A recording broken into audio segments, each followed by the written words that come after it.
भाई रिसेंटली अभी यूपीएससी के छात्र जो दिल्ली में तैयारी कर रहे थे उनमें से 3 की डेथ हो जाती है क्योंकि बेसमेंट में पानी भर जाता है। लाइब्रेरी में बैठे हुए थे छात्र और वहाँ पे पढ़ाई करते करते कुछ तो बाहर निकल गए, कुछ नहीं निकल पाए। तो जो नहीं निकल पाए उनकी संख्या 3 थी और बेसमेंट में तुरंत पानी भरता है विदिन अ मिनट, क्योंकि ऑलरेडी सड़क पे पूरा का पूरा पानी भरा हुआ था। तो जो नाला था, नाले के जस्ट नीचे बेसमेंट था, तो बेसमेंट से नाला टूटता है और सारा का सारा पानी जो है वो बेसमेंट के अंदर घुसता है। जब तक बच्चे बाहर निकलते तब तक वो अंदर घुस चुका था। तो 3 बच्चों की यहाँ पे डेथ हो जाती है।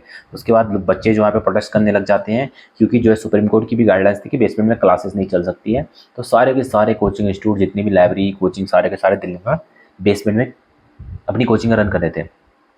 अब बच्चों का गुस्सा सबसे ज़्यादा किसके ऊपर निकलता है? जो हमारे फेमस टीचर है, जो आपके ऑनलाइन पे काफ़ी सारी इनकी रील वायरल होती है और काफ़ी सारे ऑनलाइन में ये बच्चों को अट्रैक्ट करते हैं, मोटिवेट करते हैं कि प्रिपरेशन करनी है तो सिविल सेवा की करो, उसके अलावा किसी की प्रिपरेशन मत करो। तो इसमें सबसे पहले जो फेमस गुरु है उनका नाम है अवधूजा सर।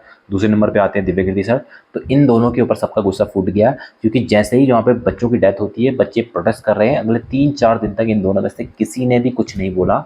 इवन इनकी तरफ से एक स्टेटमेंट तक नहीं आती है।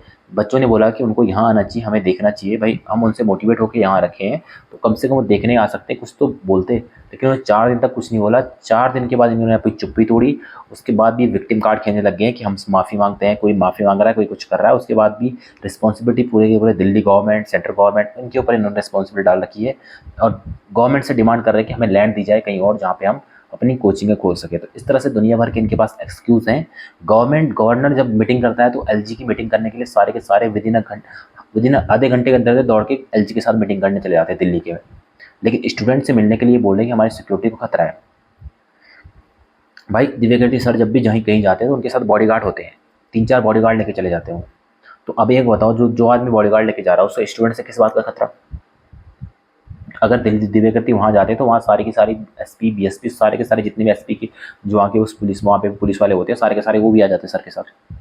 तो ये बहाने खोज रहे हैं कि हमारी सिक्योरिटी का है, ये है, वो है। और अवधूजा सर उनकी कोचिंग बोल रहे हैं कि 50 मीटर पे मेरी कोचिंग थी, बच्चे मेरे से मिलने क्यों नहीं आए? बच्चे परेशान हो रखे हैं। आपको बच्चों से मिलना जाना चाहिए, बच्चे आपसे मिलने आए।